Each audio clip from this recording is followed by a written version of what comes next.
Oi, criançada! Aqui é o Senhor Balão de novo. Não sei se vocês ainda lembram de mim, mas da outra vez eu falei sobre o tato.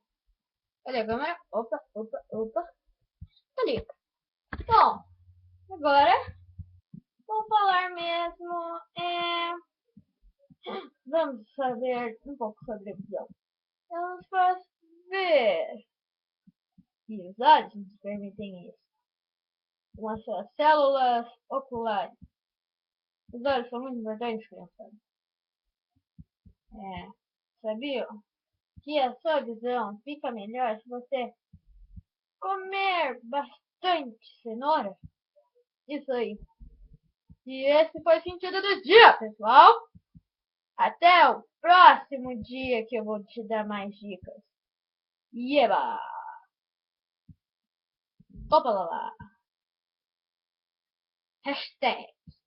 Opa lá lá. Sempre usem.